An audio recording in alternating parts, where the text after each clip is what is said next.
I watched my 9-year-old daughter Harper lift the lid off the beautifully wrapped gift box, her eyes bright with Christmas morning excitement. Then her face drained of all color. She clutched my hand so tightly her nails dug into my skin and whispered, "Mommy, I'm scared." My heart lurched as I looked inside. A child's diary lay on top. Harper's missing diary from 6 months ago. Beneath it, Polaroid photographs showed my daughter at school, at the playground, getting off the bus. A typed note read, "She's so beautiful when she doesn't know anyone's watching, just like her mother was at that age." My hands trembled as I closed the box, forcing my face into what I hoped looked like calm. Harper's brown eyes searched mine, swimming with tears she was trying not to shed. Around us, my parents' living room glowed with twinkling lights and the scent of cinnamon rolls my mother had baked that morning. Wrapping paper littered the floor from earlier gifts. Everything looked perfect, festive, safe, but my world had just shattered. "Sweetheart," I said, keeping my voice steady, "why don't you go help Grandma in the kitchen? I need to talk to Grandpa for a minute." Harper nodded, still gripping my hand. She was a perceptive child, too smart for her own good sometimes. She knew something was terribly wrong. My father, Gerald, looked up from the new fishing rod my mother had given him. He was 62, retired from the postal service, with kind eyes that crinkled at the corners. Those eyes sharpened now as he saw my expression. "Belinda, what's wrong?" I couldn't speak in front of Harper. I gently extracted my hand from hers and kissed her forehead. "Go on, baby. It'll be right there." She walked slowly toward the kitchen, looking back twice. My mother, Diane, appeared in the doorway, wiping her hands on a dish towel. Shed always had a sixth sense for trouble. "Gerald, come help me with something," she called, and I could hear the forced casualness in her voice. Shed seen my face too. The moment Harper was out of sight, I grabbed the box and my father's arm, pulling him into the guest bedroom down the hall. My mother followed, closing the door softly behind us. "What on earth?" my father began, but I thrust the box into his hands. He opened it. His face went rigid. My mother looked over his shoulder and gasped, her hand flying to her mouth. "When did this arrive?" I asked, my voice barely above a whisper. "Yesterday afternoon," my father said. "UPS truck. I signed for it. It had Harper's name on it, said it was from some toy company." I didn't think. "Let me see that note again," my mother said, her voice shaking. I pulled out the typed paper. We all read it again, those chilling words. Then I turned over one of the Polaroids, and my blood turned to ice. On the back, in handwriting I recognized from 18 years of nightmares, someone had written, "Day 43. She smiles just like you did." "Oh God," I breathed. "Oh God, no." My mother grabbed my shoulders. "Belinda, who is this from? What's happening?" But I was already moving, pulling out my phone. "I need to talk to Harper. Alone. Just for a minute." I found her in the kitchen, sitting at the breakfast nook, swinging her legs. She looked so small, so vulnerable. I sat beside her and took both her hands in mine. "Harper, baby, I need you to tell me something, and I need you to be very honest. Have you seen anyone strange around you lately? Anyone watching you or following you?" Her eyes widened. "You mean the man in the gray car?" My heart stopped. "What man in the gray car?" "The one who's been outside school. Has been there for like 3 weeks, maybe more. He parks across the street and just sits there. Sometimes he waves at me." I fought to keep breathing. "Why didn't you tell me?" "I thought he knew you," she said, her voice getting smaller. He smiled like he did. "I thought maybe he was a friend or something." "But Mommy, why is he taking pictures of me?" I pulled her into my arms, holding her tight enough that she squeaked. "Listen to me very carefully. That man is not my friend. You did nothing wrong, but from now on, you don't go anywhere alone.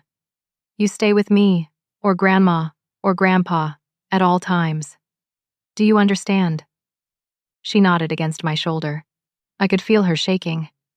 I carried the box back to the guest room, where my parents waited. My father had his phone out. "I'm calling the police," he said. "Wait," I set the box on the bed and started examining the photographs more carefully. They were dated in the bottom corner, printed from a Polaroid camera. The most recent one was from 2 days ago, December 23rd. Harper wearing her purple winter coat, the one with the fuzzy hood, getting off the school bus. But when I pulled out the diary, another note fluttered out. This one handwritten. I knew that handwriting. I'd seen it on dozens of disturbing letters 18 years ago. You thought you could hide her from me. You thought new schools and new towns would work. I've been patient, Belinda. Merry Christmas. My mother's face had gone white. Belinda, what is this about? Who would do this? I sank onto the bed, the weight of my past crushing down on me. It's something I should have told you a long time ago. My father was already dialing. I'm calling 911. Dad, wait, there's something you need to know first. But he was talking to the dispatcher, his voice urgent. Yes, we need police at 32 Maple Drive. We have a situation involving a child, possible stalking and threats. While he talked, I picked up one more photograph. This one made my vision blur. It showed Harper in this house, in this living room, visible through the front window. She was reaching for the gift box under the tree. The photo was taken this morning, maybe an hour ago. The timestamp in the corner confirmed it. December 25th, 8:15 a.m. He was here, I whispered. He was outside this house, watching us, this morning. My mother grabbed the photo from my shaking hands. Who? Belinda, who? Someone from my past, I said. Someone I thought was locked away where he couldn't hurt anyone ever again. 15 minutes later, a police cruiser pulled up outside. Officer Raymond, according to his badge, was a man in his mid-40s with graying hair and sharp, observant eyes. He sat at my parents' dining room table, notepad out, listening as I tried to explain. My parents had taken Harper upstairs to the guest room, distracting her with a new puzzle. I could hear her voice floating down occasionally, asking questions they deflected with forced cheerfulness. Miss Hart, Officer Raymond said, using my married name, I need you to walk me through this from the beginning. Who do you believe is behind this? I took a deep breath. When I was 16, I was stalked by a man named Thomas Wright. For 8 months, he followed me, left gifts, took photographs. He was 38 years old at the time. I testified against him. He was convicted and sentenced to 15 years in prison. Officer Raymond wrote quickly. And you think he's been released? I don't know. I moved away after the trial.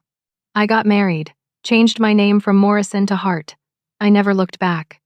I thought I'd left all of that behind. Let me run a check. He pulled out his laptop, typing rapidly. After a moment, his expression darkened. Thomas Wright was released on parole 4 months ago. September 20th. Good behavior. The room tilted. 4 months. Had been free for 4 months, and I hadn't known. Where is he now? I managed.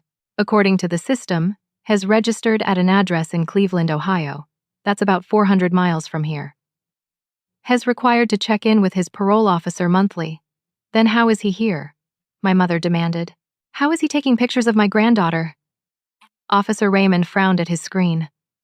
There's something else. Wright has a son, Marcus Wright. He was 14 when his father was arrested. He'd be 32 now. My stomach dropped. I'd forgotten about Marcus. During the trial, I'd seen him in the courtroom once, a thin teenager with his father's cold eyes, staring at me with pure hatred. Do you have an address for the son? I asked. More typing. Last known address is also Cleveland. Same apartment building as his father, actually. But there's a note here saying he quit his job 6 weeks ago. Electric company, where he worked as a lineman. 6 weeks, right around the time Harper first noticed the gray car. Officer Raymond closed his laptop. Miss Hart, I'm going to be honest with you. This is serious. Those photographs, especially the one from this morning, indicate whoever's doing this has been conducting surveillance on your family. The notes suggest obsessive behavior and possible intent to harm. We need to take immediate action. What kind of action? My father asked from the doorway. I hadn't heard him come down. First, I'm calling this in to detectives. This is beyond a simple patrol response. Second, we're going to have a unit posted outside your house tonight. Third, Miss Hart, I need you to give me every detail you can remember about Thomas Wright and the original case. I spent the next hour telling Officer Raymond everything. The detective who arrived, a woman named Lisa Chen, took over the questioning. She was thorough, methodical, and her calm professionalism helped steady my fraying nerves. But as evening fell and Harper came downstairs for dinner, acting too quiet and picking at her food, I realized something had fundamentally changed. We weren't safe. We'd never be safe until whoever was doing this was caught. After dinner, I took Harper up to the guest room. She climbed into bed, still wearing her Christmas pajamas, covered in cartoon reindeer. "Mommy," she said softly, "is the man from the gray car coming back?" I sat on the edge of her bed, smoothing her dark hair back from her forehead. "Police officers are watching our house right now. You're safe. I promise you're safe. But you're scared. I can tell." I couldn't lie to her. "Yes, baby, I'm scared. But I'm also going to make sure nothing happens to you. Do you understand? Nothing, and no one, will ever hurt you." She nodded, but her eyes were too old, too knowing. My daughter had lost some of her innocence today, and I hated whoever had stolen it from her. I stayed with her until she fell asleep, then crept downstairs. My parents and Detective Chen were in the kitchen, speaking in low voices. A patrol car sat in the driveway, its presence both comforting and terrifying. "We've put out a bolo for Marcus Wright," Detective Chen was saying. "Be on the lookout. If he's in the area, well, find him." "What about the father?" I asked. "Thomas Wright. I've contacted Cleveland PD. They're sending a unit to his registered address to verify he's there and check his ankle monitor." "He has an ankle monitor. Standard for his type of parole. GPS tracking. If he's left Ohio, well, no. That should have made me feel better. It didn't. I spent that night in the guest room with Harper, sleeping in fits and starts, jolting awake at every sound. The house creaked and settled around us. Through the window, I could see the patrol car, a silent guardian. But I kept thinking about that photograph. The one taken this morning while we were opening presents. Someone had been standing outside my parents' house, camera in hand, watching my daughter's face light up as she reached for what she thought was a gift. Watching her, just like Thomas Wright had watched me all those years ago. And I knew, with a certainty that made my bones ache, that this was far from over. The morning after Christmas dawned gray and cold. It barely slept, every noise jolting me awake. Harper stirred beside me, and I watched her face in the pale light filtering through the curtains. She looked peaceful in sleep, innocent. It broke my heart. Detective Chen arrived at 8:30, accompanied by Officer Raymond. My mother made coffee while my father kept Harper occupied upstairs. I sat at the dining room table, feeling like I was 16 again, small and afraid. "We need to go over the original case in detail," Detective Chen said, opening a thick folder. "I pulled the files from 18 years ago, but I want to hear it from you." I wrapped my hands around my coffee mug, seeking warmth. "What do you want to know?" "Everything. Start from the beginning." So I did. I told them about being 16, a junior at Westfield High School, about noticing the same car following me home from school, about finding gifts on my doorstep, flowers on my car, about the photographs that started appearing in my locker, pictures of me at the mall, at the library, at my friend's house. I didn't tell my parents at first. I admitted, glancing at my mother. She sat rigid in her chair, tears streaming down her face. I thought I was being paranoid. Then the note started. "What did the note say?" Detective Chen asked. That I was special. That he'd been watching me, and he knew I was meant for him. That we'd be together soon. I swallowed hard. Then they got more specific. He described what I'd worn that day, where I'd been, who I'd talked to. He knew everything about my life. Officer Raymond leaned forward. "When did you realize who it was?" "It took months, he was careful. But one day I saw him. Really saw him. Thomas Wright. He worked at the hardware store where my dad shopped. He was just this normal-looking guy, married, had a kid. But when our eyes met across the parking lot, I knew. The way he looked at me, I just knew." "What happened then?" Detective Chen prompted. "I told my parents. We went to the police. They started an investigation. I stared into my coffee. 2 weeks later, Wright cornered me at the old greenhouse behind the school. It was condemned, scheduled for demolition. I used to cut through there on my way home because it was faster. My mother made a choked sound. This was the part I'd never told them. The part that had been sealed in court records because I was a minor, had been waiting for me. He grabbed me, started saying all these things about how we belonged together, how I'd made him wait long enough. I fought him. Scratched his face, kicked him. I got away and ran. A teacher saw me running and crying and called the police. They found him at the greenhouse, Detective Chen said, reading from the file. He still had strands of your hair in his hand. Fibers from your jacket. I nodded, feeling sick. The physical evidence was strong. Plus, they found his cache of photographs, hundreds of them, going back almost a year. And a journal where he'd written about me, about his fantasies. He was convicted on multiple stalking charges, attempted kidnapping, and assault. Detective Chen continued. Sentenced to 15 years. You testified. I did. His wife divorced him. She took their son, Marcus, and moved away. I heard she wanted nothing to do with Wright after she found out what he'd done. And you never followed up on the case after that. I shook my head. I couldn't. I was traumatized. I had nightmares for years. When I turned 18, I left for college in another state. I met my ex-husband there, got married at 22, had Harper at 25. I changed my name, built a new life. I never wanted to think about Thomas Wright again. But your marriage ended, Detective Chen observed. 3 years ago. My ex-husband and I grew apart. He travels constantly for work. We barely saw him. Harper and I moved here to Pennsylvania 6 months ago to be closer to my parents.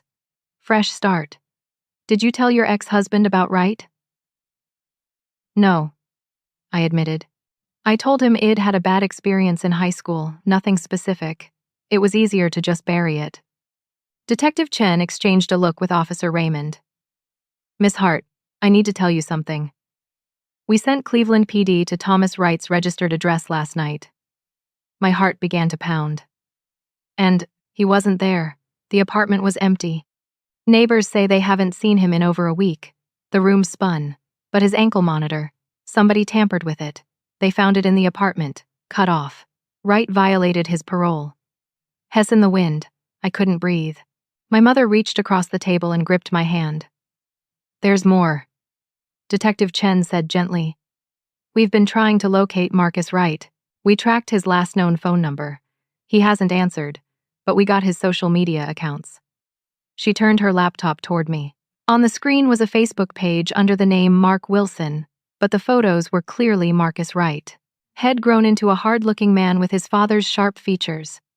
The page was filled with bitter posts about the justice system, about how innocent men were destroyed by false accusations, about family loyalty.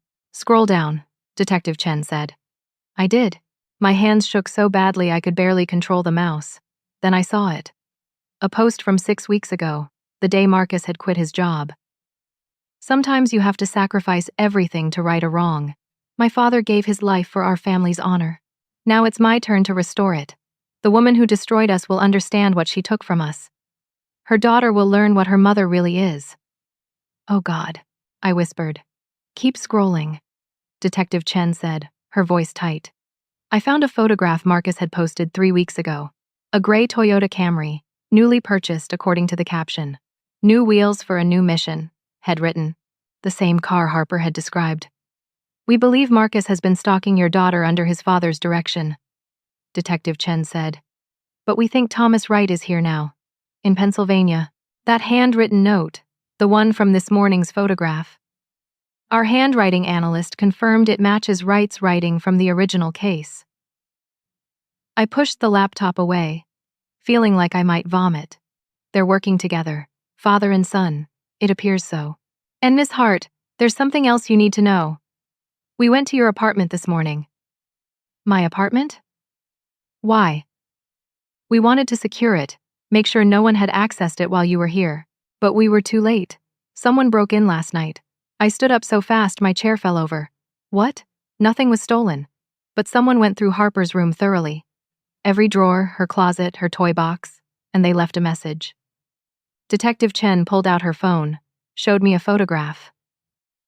My daughter's bedroom mirror. The one shaped like a heart that she loved so much. Written across it in red lipstick were the words, "She has your eyes. Does she have your secrets too?" I ran to the bathroom and was sick. My mother followed, holding my hair, rubbing my back like she had when I was a little girl. When I finally stopped shaking, I rinsed my mouth and looked at her. "Mom, I'm so sorry. I should have told you. I should have warned you." "Shh, baby. None of this is your fault." But her eyes were devastated. "Why didn't you tell us? All these years, we never knew." I was ashamed. I felt dirty, like somehow I'd invited it. And then when it was over, I just wanted to forget. I wanted to be normal again. "You were never to blame," she said fiercely. "You were a child. He was a predator." We returned to the dining room. My father had come downstairs, his face ashen, had been listening. "That son of a bitch," he said quietly. "That sick son of a bitch is after my granddaughter. We're going to catch them," Detective Chen assured him. "We have an APB out on both Thomas and Marcus Wright. Every officer in 3 counties has their photographs. We're monitoring credit cards, phone records, everything." "But they're already here," I said. "They're watching us right now. They broke into my home. They've been following Harper for weeks, which is why we're taking additional measures. We're posting 2 officers outside this house around the clock. We're installing a panic button system. And Miss Hart, I need you to think very carefully. Is there anywhere Thomas Wright might go? Anywhere from the past that would be significant to him?" I thought hard. The hardware store where he worked closed years ago. His old house was sold. I don't know where else. What about the greenhouse? The place where he attacked you? A chill ran down my spine. It's still there. Condemned. Fenced off. They were supposed to tear it down, but I think the school ran out of funding. "Well, send a unit to check it out," Officer Raymond said, making notes. The rest of the day passed in a blur of police activity. Officers came and went. A technician installed panic buttons in every room. My parents' house became a fortress, but I felt trapped rather than safe. Harper asked questions I couldn't fully answer. Why were there police cars outside? Why couldn't we go home? Why did I look so scared? That night, I lay awake again, listening to Harper breathe. My phone buzzed with a text from an unknown number. My heart lurched as I opened it. "Did you like my gift, Belinda? I have so many more surprises planned. Tell Harper I said Merry Christmas." I screamed. Detective Chen arrived within 10 minutes of my scream. I showed her the text, my hands shaking so badly she had to take the phone from me. "Well, trace this," she said, already dialing. "When did it come through?" 2 minutes ago. Maybe less. My parents thundered into the guest room, my father holding a baseball bat. Harper sat up in bed, eyes wide and terrified. "Belinda, what happened?" my mother demanded. I couldn't speak. I just pointed at my phone. Within the hour, my parents' house was flooded with police. A tech specialist arrived to trace the text. Detective Chen made call after call, coordinating with other agencies. The patrol car outside was joined by 2 more. The text had come from a burner phone, the specialist told us. Impossible to trace to a specific person, but they'd pinged the location. "It came from within 2 miles of this address," he said. 2 miles. They were so close. I didn't sleep at all that night. I sat in a chair by the window, watching the street, waiting for I didn't know what. A gray Camry? A figure in the shadows? Every car that passed made my pulse spike. Detective Chen stayed until morning, working from my parents' kitchen table. When dawn finally broke, gray and miserable, I felt like a ghost, hollowed out by fear. "I can't live like this," I told her. "Harper can't live like this. We can't hide in my parents' house forever." "I know," she said. "We're doing everything we can," but it didn't feel like enough. Over the next 2 days, the investigation intensified. Police searched the old greenhouse and found evidence someone had been there recently. Cigarette butts, food wrappers, a sleeping bag. DNA testing would take weeks, but they were certain it was one of the Wrights. They interviewed Harper's teachers, her classmates, parents, the school bus driver. Multiple people confirmed seeing a gray Camry near the school over the past few weeks. One parent had even taken a partial photo that included the license plate. It came back registered to Marcus Wright. So we know Marcus was definitely stalking her. I said. Was being the key word. Detective Chen replied.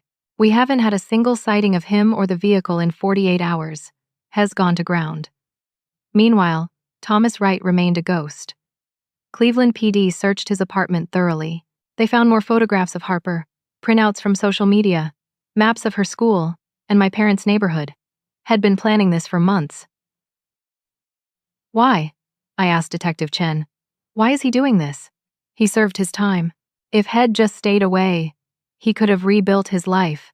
Because to him, you're the one who destroyed his life. She said. Men like Wright don't take responsibility for their actions. Has spent 15 years in prison nursing his hatred, blaming you for everything he lost. His marriage, his son, his freedom, his reputation. In his mind, you're the villain. And Harper, Shay's leverage. A way to hurt you the way he feels you hurt him. I thought about that night in the greenhouse 18 years ago. The feeling of Wright's hands on me, his breath on my face, his voice saying terrible things. I'd fought like a cornered animal and escaped. But maybe I hadn't really escaped at all. Maybe He'd been waiting all this time to finish what he started. On the second night after the text message, I made a decision. I can't keep running, I told Detective Chen. I can't keep hiding with Harper, waiting for them to make their move. We need to draw them out. Absolutely not, my father said. You're not using yourself as bait. Dad, they already know where we are. They're watching us. The only question is when they'll strike. Detective Chen studied me. What did you have in mind? I could post something on social media. Use my maiden name, Morrison. Say I'm going somewhere public, somewhere they can find me. And what? Hope they show up so we can arrest them, my mother said. Belinda, that's insane. It's the only way to end this. Harper can stay here, protected. But if Wright wants me, let him come for me. Let's control when and where it happens. Detective Chen was quiet for a long moment. Then she said, There's a candlelight service at St. Mark's Church on the 27th. About 50 people usually attend. Very public, lots of witnesses. We could use that. I don't like this, Officer Raymond said. Had become a near constant presence at the house. I don't either, Detective Chen admitted. But Miss Hart is right. We're being reactive instead of proactive. If we set a trap, at least we control some of the variables. So the plan was made. I would create a social media account under my maiden name and post that I was attending the December 27th candlelight service at St. Mark's Church in the town of Ridgemont, 2 towns over from my parents' house. The service started at 7 in the evening. I'd go, wired with audio and video, surrounded by undercover officers. If the Wrights took the bait, we'd catch them. Harper would stay at my parents' house with 2 plainclothes officers and my father, who'd borrowed a hunting rifle from his friend. My mother would come with me to the church to make it look natural, also under police protection. I spent the day of the 27th trying to act normal for Harper's sake. We made cookies. We watched a movie. I helped her build a Lego castle. But every moment, I was thinking about the night ahead. At 5 o'clock, I hugged Harper tightly. I have to go out with Grandma for a little while, I told her. Grandpa's going to stay with you, and some of Grandma and Grandpa's friends. The plainclothes officers I meant. She knew something was happening, but she nodded. Will you be back soon? Yes, baby. Very soon. Detective Chen helped me put on the wire, a tiny microphone clipped inside my blouse, a camera disguised as a button. I felt like I was preparing for war. The church service was beautiful, all candles and hymns and prayers for peace. I sat in a pew with my mother, scanning faces constantly. Detective Chen sat 3 rows back. Officer Raymond was dressed as a choir member. Other officers were scattered throughout the congregation. For the first hour, nothing happened. I started to think maybe the Wrights hadn't seen my post, hadn't taken the bait. Then I felt it. The crawling sensation of being watched. I turned slowly and saw him. 4 rows back, On the opposite side of the aisle, Marcus Wright. He was thinner than in his photos, wearing a dark jacket and a baseball cap, but his eyes met mine, and he smiled. My mother grabbed my arm. She'd seen him too. I touched the panic button in my pocket, the signal to the police. Immediately, I saw Detective Chen move, saw other officers shifting position. But Marcus didn't run. He stood up calmly, hands raised, still smiling. Officer Raymond and two other officers converged on him, handcuffs out. "Marcus Wright, you're under arrest," Officer Raymond said. Marcus didn't resist. He put his hands behind his back, let them cuff him. But as they led him past my pew, he leaned close enough for me to hear. "You really think I'd come alone? Did you check on Harper recently?" My blood turned to ice. I grabbed my phone, fingers numb, and called my father. It rang, and rang, and rang. No answer. I tried again. Nothing. Detective Chen was already on her radio. "All units, we need immediate response to 32 Maple Drive." Repeat. Immediate response. I was running before anyone could stop me, out of the church, into the parking lot. My mother was right behind me, and Detective Chen and Officer Raymond was shouting something, but I couldn't hear over the roaring in my ears. We took Detective Chen's car, lights and sirens blazing. The 15-minute drive to my parents' house took 7, Chen driving like a demon. My mother prayed beside me in the back seat, and I prayed too. Wordless, desperate pleas. "Please let her be safe. Please let her be safe. Please." We screeched to a halt in front of the house. The door was hanging open. I ran inside, screaming Harper's name. The two plainclothes officers were in the kitchen, slumped over the table, unconscious but breathing. My father was on the living room floor, a nasty bump forming on his forehead, groaning as he came to. "Dad! Dad, where's Harper?" He looked at me with dazed, anguished eyes. "I'm sorry. I'm so sorry. The coffee. It was poisoned. We all drank it. When I woke up, she was gone." The world stopped spinning. On the kitchen table, weighted down by a coffee mug, was a note in Thomas Wright's handwriting. "You took my son's childhood. Now he'll take yours. She's safe. For now. Come alone to where it all began, Belinda. You know where. Midnight. Come alone or you'll never see her again." I knew exactly where he meant. The greenhouse.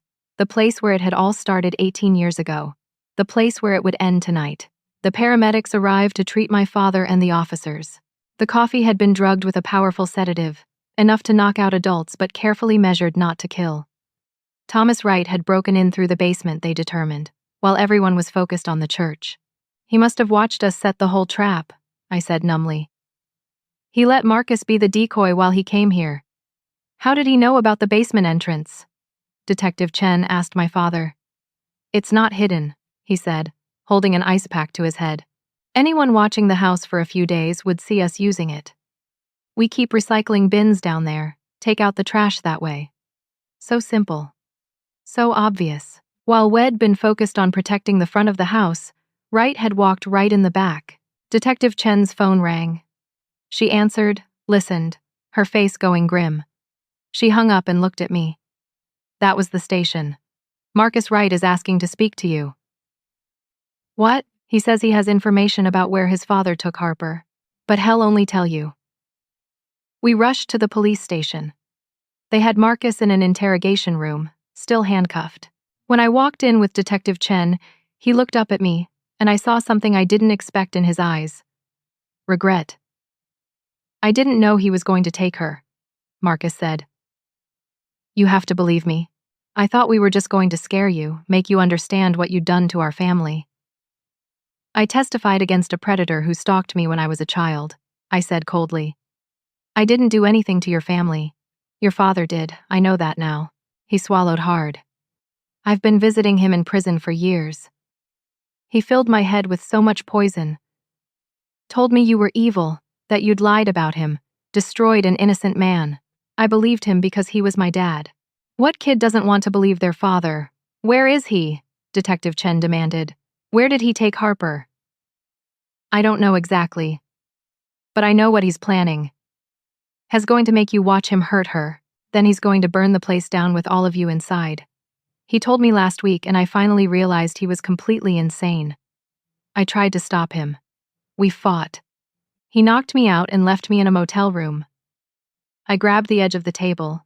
Hes going to kill her. He might, Marcus said, tears streaming down his face now. I called him when I woke up, tried to talk him out of it. He said the only way to be free was to end it where it started. I'm so sorry for all of this. The greenhouse, I said. Hes taking her to the old greenhouse behind Westfield High. Marcus nodded miserably. Detective Chen was already on her radio, calling for backup, SWAT teams, everything. But I looked at the clock on the wall, 10:15. Wright had said midnight. That gave us less than 2 hours. We can't just storm in there, I said. If he sees police, hell, kill her immediately. Miss Hart, we're not letting you go in there alone, Detective Chen said firmly. I have to. He said come alone. And you think hell keep his word? You think this man has any honor? No. But I think he wants to see me before he does whatever he's planning. I think his hatred for me is the only thing keeping Harper alive right now. We argued for precious minutes. In the end, Detective Chen agreed to a compromise. I would go to the greenhouse, but it'd be wired with audio and video. Backup would be positioned in the woods around the building, close enough to respond immediately but hidden. Snipers, if they could get a clear shot. A hostage negotiator. But I would walk in alone. I called my parents. My mother was sobbing. My father's voice was hollow with guilt. Bring her home, he said. Please, Belinda. Bring my little girl home. I will, Dad. I promise. At 11:30, I pulled up to Westfield High School. The building was dark, empty for winter break. The fence around the old greenhouse had a gap cut in it. Clearly recent. I could see faint light flickering inside the building. I wore a vest under my jacket, Kevlar that might stop a bullet. The wire was hidden like before. Detective Chen and a team of officers were positioned in the woods, invisible in the darkness. I had a panic button in my pocket and a can of pepper spray up my sleeve. But mostly I had my terror and my love for my daughter, and I didn't know which was stronger. I walked across the frozen grass, my breath pluming in the cold air. The greenhouse loomed ahead, glass panes broken and jagged, vines growing wild through the cracks. 18 years ago, I'd run from this place in blind panic. Now I was walking back into it willingly. The door hung crooked on its hinges. I pushed it open. Inside, the greenhouse was a nightmare garden. Dead plants in broken pots, twisted metal frames, shattered glass everywhere. And in the center, illuminated by battery-powered lanterns, was Thomas Wright, head aged badly. Prison had carved lines into his face, turned his hair gray, stooped his shoulders, but his eyes were the same, cold, calculating, empty of empathy. And beside him, tied to a folding chair, was Harper. Mommy, she screamed through the duct tape over her mouth. Hello, Belinda, Thomas Wright said pleasantly. Right on time. I always appreciated your punctuality. I forced myself to stay calm, to walk slowly toward them. Let her go, please. This is between you and me. Oh, it absolutely is, he agreed. But she's part of you, isn't she? The best part. I thought about this for 15 years. How to make you truly understand what you took from me. And I realized the only way was to take from you what you love most. I could see Harper's chest heaving with panicked breaths. Her eyes were huge, pleading. I needed to keep Wright talking, needed to buy time for the police to get into position. Your son tried to stop you, I said. Marcus didn't want this. Wright's expression darkened. Marcus is weak, just like his mother. She poisoned him against me, filled his head with lies. I thought I'd trained him better, but in the end, he betrayed me too. You're going to kill your own son's last chance at a normal life. He'll go to prison for this. He made his choice, just like you made yours 18 years ago. I took another step closer. I was 16 years old. You were an adult man stalking a child. There was no choice. You were wrong. You were guilty. I loved you. His voice rose, echoing off the glass walls. I saw you and I knew you were special, that we were meant to be together. You smiled at me in the hardware store. Do you remember? You smiled and I knew. I smiled because that's what people do when they're polite. It wasn't an invitation. It wasn't consent. You don't understand. You never understood. But you will. You're going to watch her die, Belinda. You're going to see what it feels like to lose everything. He pulled something from his pocket. A lighter.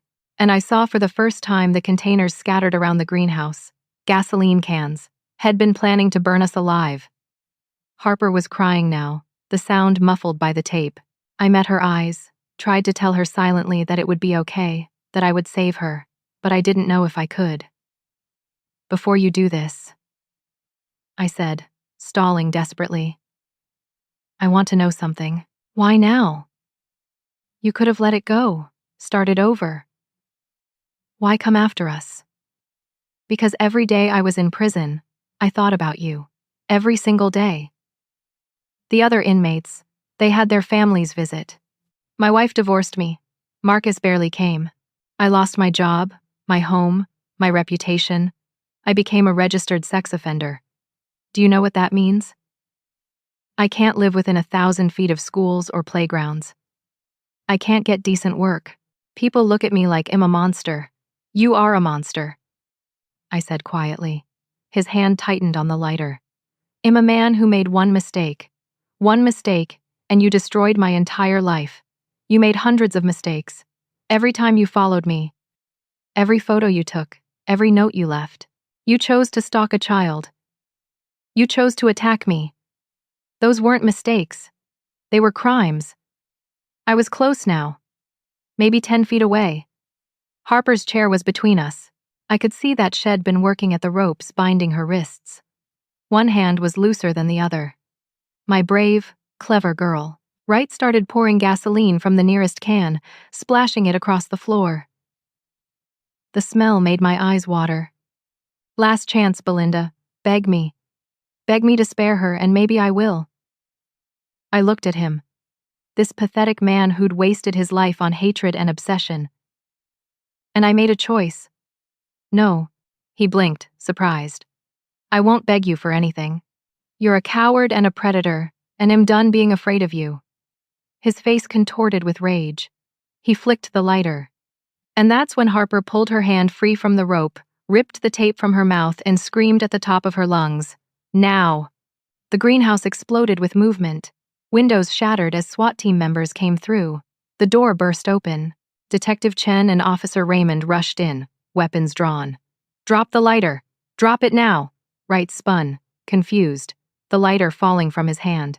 It hit the floor near a puddle of gasoline. Fire bloomed. I ran to Harper, grabbed her chair, started dragging it backward. Flames spread fast. Too fast. The old wood and dead plants caught like kindling. An officer cut Harper's ropes. I pulled her into my arms and ran for the door. Behind us, I heard Thomas Wright screaming as officers tackled him, dragging him away from the flames. We burst out into the cold night air. I fell to my knees, holding Harper, both of us coughing and crying. The greenhouse was fully engulfed now, flames reaching into the sky. Fire trucks arrived, sirens wailing. Paramedics rushed over. But I couldn't let go of Harper, couldn't stop holding her, feeling her heartbeat, her breath, her solid, real presence in my arms. I'm okay, Mommy, she kept saying. I'm okay. You saved me. But she was wrong. We'd saved each other. They took us to the hospital as a precaution. Harper had smoke inhalation, minor rope burns on her wrists, and shock. I had smoke inhalation and a borderline panic attack that the paramedics had to help me through. But we were alive. Thomas Wright was in custody, suffering from minor burns. The SWAT team had gotten him out before the fire could do serious damage. Marcus Wright was also in custody, cooperating fully with the investigation.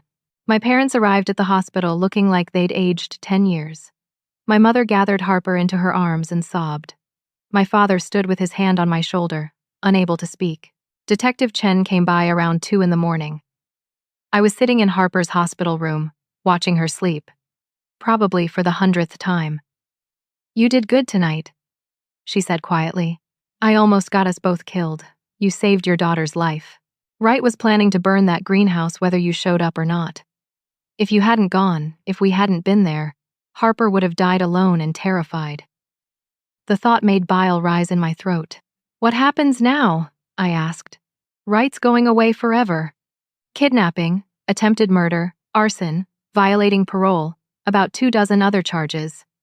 The DA says he's looking at life without parole, possibly in a federal facility. And Marcus? That's trickier. He cooperated, gave us information that helped us find you. But he was still complicit in stalking Harper, in planning the original harassment. He'll face charges, probably get a plea deal with a reduced sentence and mandatory psychiatric treatment. I thought about Marcus in that interrogation room, tears streaming down his face, apologizing. Had been groomed by his father's hatred since he was 14 years old. Part of me hated him. Part of me pitied him. He called the police. Detective Chen continued. After you went into the greenhouse, Marcus had been at the station, still in his holding cell, and he started screaming that his father was going to kill you both. That's what prompted us to move in when we did. If he hadn't, we might have waited longer, tried to negotiate. So Marcus had saved us too, in his way. It didn't excuse what had done, but maybe it meant he wasn't beyond redemption. We stayed in the hospital overnight. In the morning, Harper seemed better, more herself. She ate breakfast, asked if she could watch cartoons. The resilience of children was astounding. But that night, when we returned to my parents' house, she had nightmares. She woke up screaming about smoke and fire. I held her until she fell back asleep, then lay awake staring at the ceiling. The days that followed were a blur of police interviews, statements, and media attention. Somehow the story had leaked, and reporters camped outside my parents' house. Local woman confronts stalker to save daughter ran the headlines. They made me sound like a hero. I felt like a survivor, barely. 1 week after the greenhouse, I was sitting in my therapist's office. It found a trauma specialist who worked with stalking victims. She'd been seeing both Harper and me. You're experiencing what's called post-traumatic stress, Dr. Williams explained. Perfectly normal after what you went through. I can't sleep. I keep seeing Wright's face. I keep thinking about all the ways it could have gone wrong. That's your brain processing the trauma. It takes time. How much time? Harper needs me to be strong, and I feel like I'm falling apart. Doctor? Williams leaned forward. Belinda, you've been strong for 18 years. You survived being stalked as a teenager. Testified against your attacker. Rebuilt your life. Raised a daughter. And when that same man came back to hurt your family, you faced him again. You're allowed to fall apart a little. That doesn't make you weak. It makes you human. The tears came then, the ones I'd been holding back. I cried for the 16-year-old girl I'd been, terrified and alone. I cried for the 34-year-old woman I was now, still haunted. I cried for Harper, who'd lost her innocence to my past. But I also cried with relief, because it was over. Thomas Wright was in jail, and this time he'd never get out. 2 weeks after the incident, Detective Chen called. I thought you'd want to know. Marcus Wright pled guilty to all charges, has been sentenced to 5 years with the possibility of parole after 3, contingent on psychiatric evaluation and treatment. How do you feel about that? I asked. Honestly, I think it's fair. He was manipulated by his father, but he's also an adult who made choices. 5 years gives him time to get treatment, figure out who he is outside his father's influence. Has he said anything else? He wrote you a letter. The DA's office has it. You don't have to read it if you don't want to. I thought about it. Send it to me. I'll decide later. The letter arrived 3 days later. I let it sit on my kitchen counter for a week before I opened it. Dear Belinda, I don't expect you to forgive me. I don't forgive myself. I just wanted you to know that I understand now what my father was. Not a victim. Not a misunderstood man. A predator who hurt children and destroyed lives. I'm so sorry for what we put you and Harper through. I'm sorry for the years of fear, the trauma, the nightmares. I'm sorry I believed his lies instead of seeking the truth. In prison, they've given me books about abuse, manipulation, and coercive control. I'm starting to understand how my father groomed me, just like he tried to groom you. I was his victim too, in a different way. That doesn't excuse my actions, but it helps me understand them. I hope someday Harper can forgive me. I hope someday you both can heal from what we did. I'll be getting help. Real help. And when I get out, I'm going to dedicate my life to making amends. Somehow. Again. I'm truly sorry. Marcus right, I read it twice, then put it away. Maybe someday I'd forgive him. Maybe not. But at least he was taking responsibility, which was more than his father had ever done. Christmas the following year, Harper and I were decorating our new apartment. We'd moved to a different town, closer to my parents but in a safer building with good security. Harper was in a new school, making new friends. She still saw Dr. Williams every week, and so did I. She was hanging ornaments on our tree when she found a small box among the decorations. "What's this?" she asked. For a split second, my heart stopped. Then I saw it was just one of my old jewelry boxes that had gotten mixed in with the decorations. "Just some old earrings, probably," I said, forcing myself to breathe normally. Harper opened it and smiled. "Pretty." I came over to look. Inside were the pearl earrings my grandmother had given me when I was 16, right before everything happened with Wright. I'd forgotten I had them. "Want to wear them?" I asked Harper. She nodded eagerly. She was too young for pierced ears, but she liked to clip them on and pretend. As I helped her with the earrings, I thought about that scared 16-year-old girl. Shed survived. Shed built a life.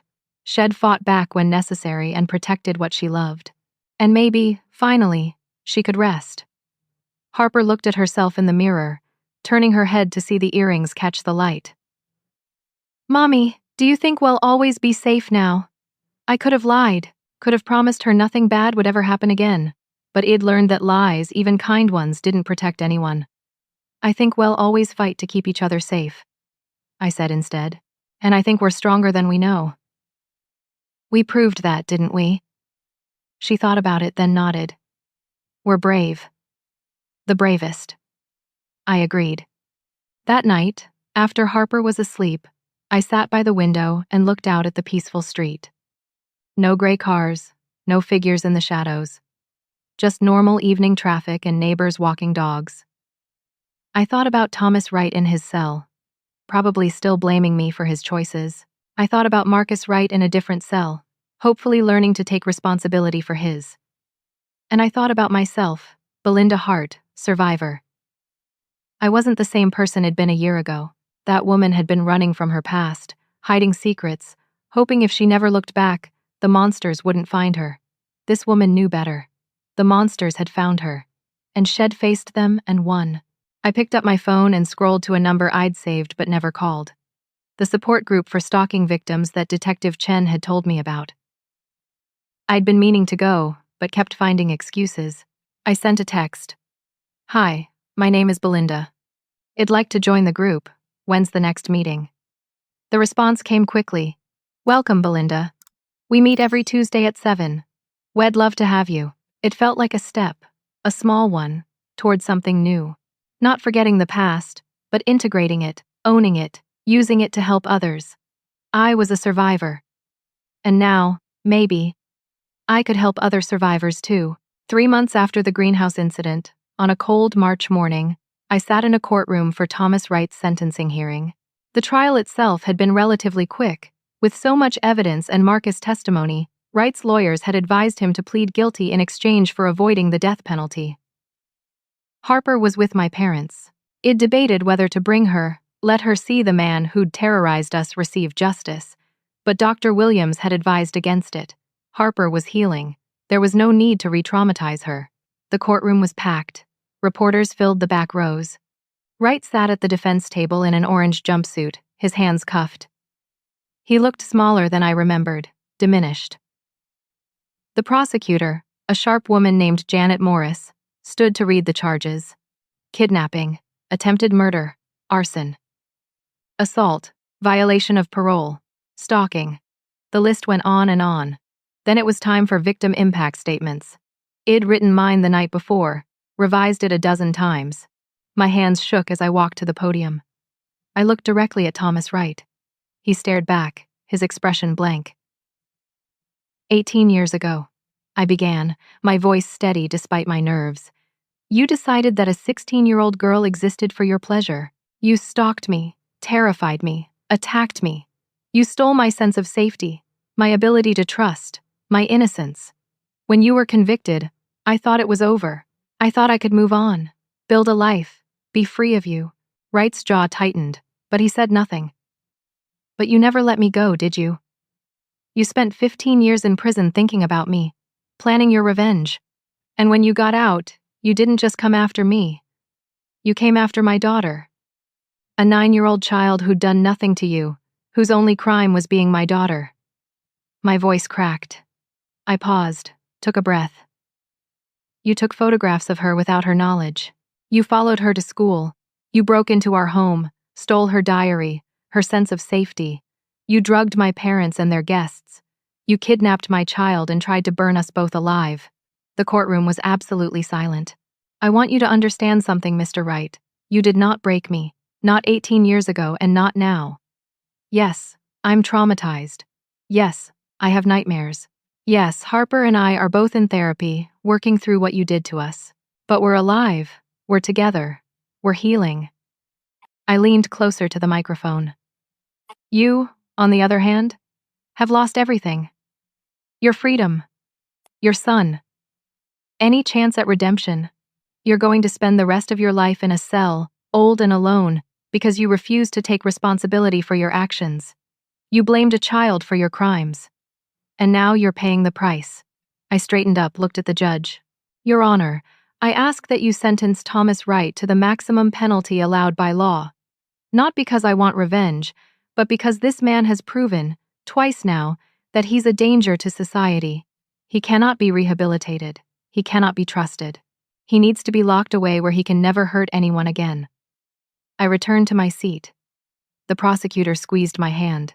Wright's lawyer stood next, offering a half-hearted defense about mental illness and institutional trauma, but even he seemed to know it was hopeless. Then the judge, a stern woman in her 60s named Margaret Holbrook, spoke. Mr. Wright, I've reviewed your case thoroughly. I've read the police reports, the psychiatric evaluations, the victim statements. I've seen the evidence of your crimes, both past and present. She paused, looking at Wright over her glasses. In my 30 years on the bench, I've seen many criminals. Some show remorse, some take responsibility, some work toward rehabilitation. You have done none of these things. Instead, you've blamed your victim for your choices. You've used your time in custody to plan further crimes. You've endangered a child. You've shown no capacity for empathy, no willingness to change. Wright's face reddened, but he remained silent. Therefore, I'm sentencing you to life in prison without the possibility of parole. You will be remanded to a federal maximum security facility, where you will remain for the rest of your natural life. Additionally, I'm recommending you be placed in isolation for the safety of other inmates and staff. The gavel came down with a sharp crack. It was over. As they led Wright away, he turned and looked at me one last time. I met his gaze steadily, refusing to look away. Then he was gone, and I felt something I hadn't felt in 18 years. Free. Outside the courthouse, reporters swarmed. Id prepared a brief statement with Janet Morris' help. Justice has been served today. Thomas Wright will never be able to hurt anyone again. My daughter and I are grateful to the police, the prosecutors, and everyone who helped bring him to justice. Now we're focused on healing and moving forward with our lives. Thank you. I didn't take questions, just walked to where my parents waited with Harper. My daughter ran to me, and I picked her up, holding her tight. Is it really over? She asked quietly. It's really over. I promised. That night, I slept without nightmares for the first time in months. The weeks that followed were strange. I'd been living in a state of hypervigilance for so long that normal life felt almost surreal. No one was watching us. No one was following Harper. We could go to the park, the store, school without looking over our shoulders. I started attending the support group regularly. Hearing other survivors' stories, sharing my own, it helped more than I'd expected. I wasn't alone in this. Thousands of people had experienced similar trauma and found ways to heal. One evening in April, 6 months after the greenhouse, I got a call from Marcus Wright's lawyer. Miss Hart, I know this is unusual, but Marcus would like to speak with you. In person, at the prison. He understands if you refuse. My first instinct was to say no. But something made me hesitate. Can I think about it? Of course. Take all the time you need.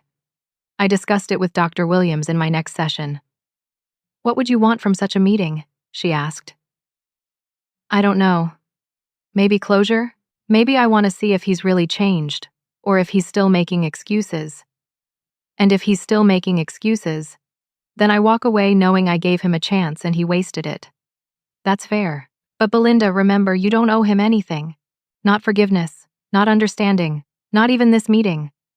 I know. But I think I need to do it. For me. Not for him. 2 weeks later, I sat across from Marcus Wright in a prison visiting room. He looked different, healthier somehow. Had gained weight, gotten a haircut, and his eyes were clearer. Thank you for coming, he said quietly. I wasn't sure you would. I almost didn't. I understand. He folded his hands on the table. I wanted to apologize in person. My letter, it felt too easy, too distant. I needed to look you in the eye and say, I'm sorry for what I did to you and Harper. Are you sorry because you got caught, or because you understand why it was wrong? Both, at first, he admitted. But now, mostly the second one. They've had me in therapy here. Intensive sessions.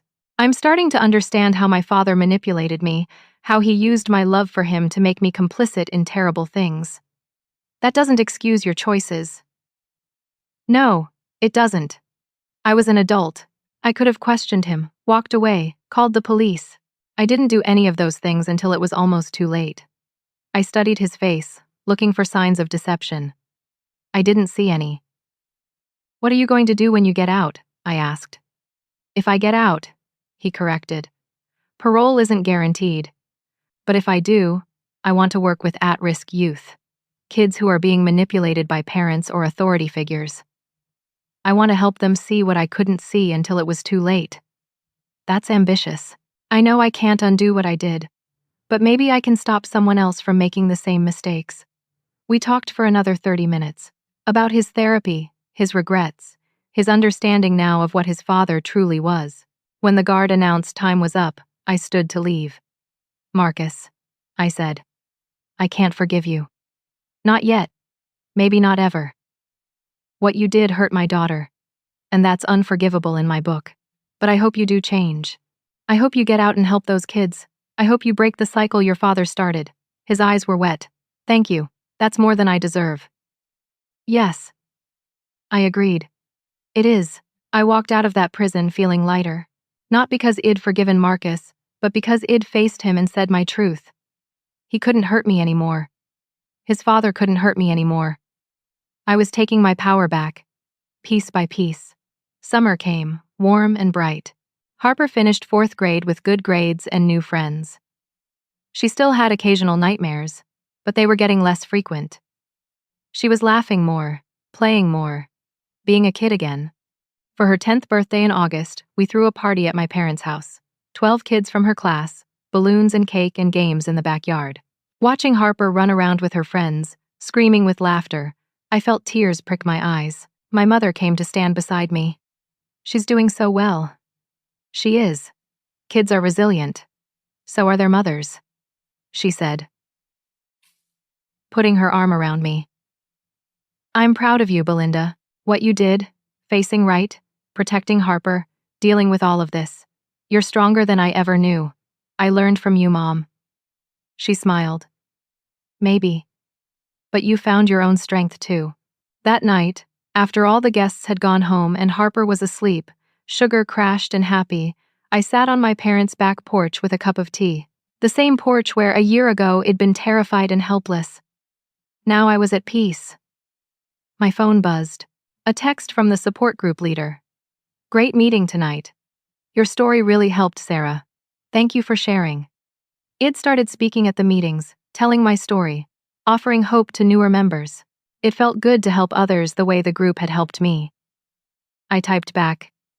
Happy to help. See you next week. The stars were coming out. bright in the summer sky. I thought about the journey I'd been on, from that terrified 16-year-old to the woman I was now. So much pain, so much fear, but also growth, strength, and ultimately, victory.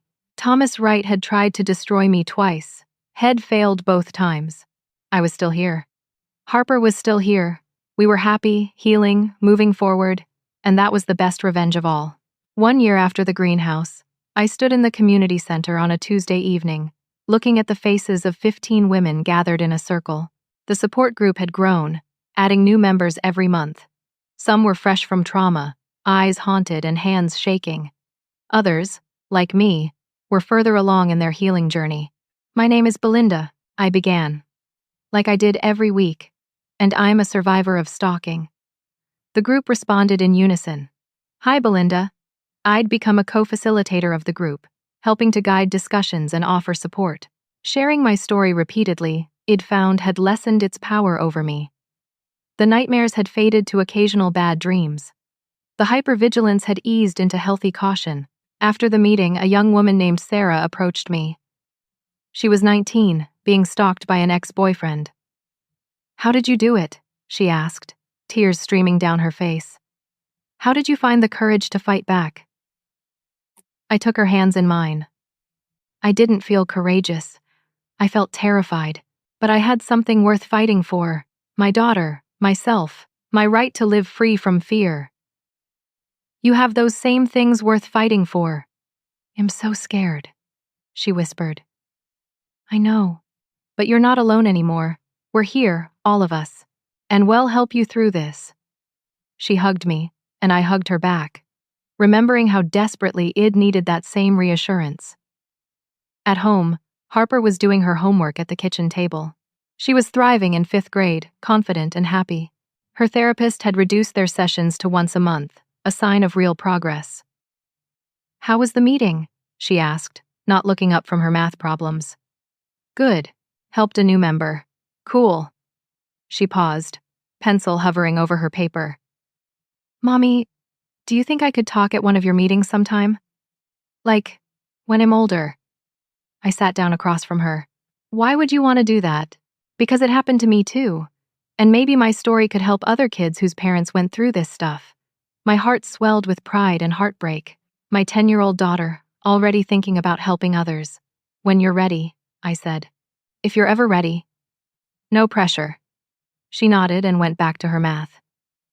Later that month, I received a letter from the parole board. Marcus Wright was eligible for his first parole hearing. They wanted to know if I wished to submit a statement. I thought about it for days. Finally, I wrote, "To the parole board, Marcus Wright was complicit in the stalking and kidnapping of my daughter. His actions caused immense trauma to my family. However, I've met with Mr. Wright, and I believe he's genuinely trying to change. I cannot speak to whether he's ready for release. That's your determination to make based on his behavior and psychiatric evaluations. What I can say is that if he's released, I hope he uses his freedom to prevent others from following his path. My concern is not revenge. It's public safety. If you believe Mr. Wright is rehabilitated and no longer a danger, then he deserves a second chance. If there's any doubt, he should remain incarcerated. Sincerely, Belinda Hart." The parole board denied his release. He'd need to serve at least another year before being eligible again. When his lawyer called to tell me, I felt nothing but a quiet acceptance. Justice wasn't always about punishment. Sometimes it was about ensuring safety. Christmas came around again, our second since the incident. This time, opening presents was joyful, uncomplicated. Harper loved every gift, from books to art supplies to the new bike from her grandparents. No mysterious packages, no threatening notes, just a normal, happy Christmas morning. As we were cleaning up wrapping paper, Harper paused, holding a small jewelry box her grandmother had given her. "Mommy, remember 2 years ago? When I opened that scary box? I remember. I'm glad we're safe now. I'm glad that man can never hurt us again. Me too, baby." She opened the jewelry box, revealing a delicate silver bracelet with a charm shaped like a heart. "Grandma said this is to remind me that I'm brave and loved." I helped her fasten it around her wrist. "You are both of those things." So brave and so loved. She admired it, turning her wrist to catch the light. Then she looked at me with those wise, too old eyes. You're brave too, Mommy. Braver than anyone. We're brave together. I corrected. That evening, after Harper was in bed, I sat with my parents in their living room, the same room where this nightmare had begun 2 years ago.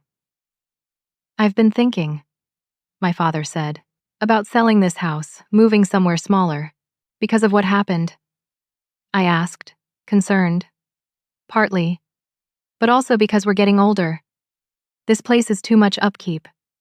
And every time I walk past that front window, I think about that picture of Harper, about Wright standing out there watching. Gerald, my mother chided gently. We agreed not to let him take our home from us. I know. But it's not about him taking it. It's about us choosing something new. A fresh start for all of us. I understood that. I'd moved apartments twice in the past year, always seeking that feeling of safety and newness. Where would you go? I asked. There's a nice retirement community about 20 minutes from your apartment. Single-level homes, community center, security gates. Your mother likes it. I do, she admitted. And we'd still be close to you and Harper. Then I think you should do it, I said. Fresh starts are good. I've had a few myself. We talked late into the night about new beginnings, about healing, about the future. It felt good to plan ahead instead of constantly looking over our shoulders. In February, I was invited to speak at a conference on stalking and domestic violence. The event was in Philadelphia, a 3-hour drive. I almost said no, anxious about leaving Harper overnight. But my mother convinced me. You need to do this, she said. Harper will be fine with us, and your story could help so many people. So I went, nervous and uncertain. But standing on that stage, looking at an audience of law enforcement officers, victims, advocates, and survivors, I found my voice. I told them everything. The 16-year-old girl who'd been stalked, the mother whose daughter was targeted, the woman who'd fought back and won, the survivor who'd turned her trauma into advocacy. When I finished, the applause was thunderous. But more importantly, dozens of people came up afterward to thank me, to share their own stories, to ask for advice. I was making a difference. My pain had purpose. On the drive home, I called Harper on FaceTime. She was at my parents' house, baking cookies with my mother. How was your speech? She asked, flour dusting her nose. Good. Really good. I think I helped some people. That's awesome, Mommy. I'm proud of you. Those words from my 10-year-old daughter meant more than any applause. Spring arrived, bringing renewal and growth. I'd been at my job at the nonprofit for over a year now, working with at-risk youth. The parallels to what Marcus Wright had said he wanted to do weren't lost on me. But I'd been doing this work long before I'd met with him. One of my students, a 15-year-old girl named Jasmine, was being harassed by a classmate. She came to me in tears, showing me threatening messages on her phone. I don't know what to do, she sobbed. I'm so scared. I sat with her, helped her document everything, walked her through the process of reporting it to school administrators and police. I went with her family to file the report, stood beside her when she had to give her statement. You believed me, she said afterward, hugging me tight. No one else believed me, but you did. I believe you because I've been there, I told her. And I'm going to make sure you're protected. The boy harassing Jasmine was expelled and charged with cyberstalking. Jasmine's family got a restraining order. She was safe. Helping her, I realized something important. Thomas Wright had tried to make me a victim, but I'd chosen to become an advocate instead. Every person I helped, every story I shared, every survivor I supported, it was proof that he hadn't won. In May, I received notification that Thomas Wright had died in prison, a heart attack, sudden and unexpected. He was 62 years old. I sat with that information for a long time, trying to figure out how I felt. Relief? Satisfaction? Grief? Mostly, I felt nothing. Had already been dead to me, locked away where he couldn't hurt anyone. His physical death changed nothing. But I told Harper, because she deserved to know. The man who took you, he died, I said gently. She processed this quietly. Is that a good thing or a bad thing? I don't think it's either. It just is. Has gone, and we're still here. Still living our lives. That's what matters. She nodded slowly. I'm glad we're still here. Me too, baby. Me too. That summer, on Harper's 11th birthday, we took a trip to the beach, just the two of us. We built sandcastles, collected shells, swam in the waves. At night, we sat on the beach and watched the sunset paint the sky in shades of orange and pink. Mommy, Harper said, leaning against me. Do you think what happened to us made us stronger? I thought about the question carefully. I think we were always strong. What happened showed us our strength. But I wouldn't say it made us stronger, because that would mean it was worth it. And it wasn't. You should never have had to go through that. But we did. And we survived. We did. And now we get to choose what comes next. She was quiet for a moment. I want to help people. Like you do. When I grow up, I want to work with kids who are scared. Tears pricked my eyes. You'll be amazing at that. Because I know what it's like to be scared and have someone save me. You saved me, Mommy. I pulled her closer. You saved me too, Harper. Every single day you save me. Now, as I write this, it's been 2 full years since that Christmas morning when Harper opened the gift box. 2 years of healing, growth, and transformation.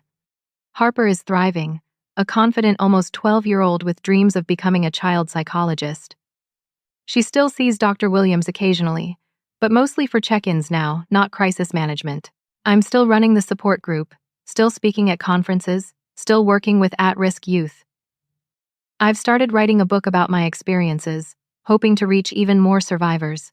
My parents moved to their retirement community and love it. They see Harper and me several times a week, and we're closer than ever.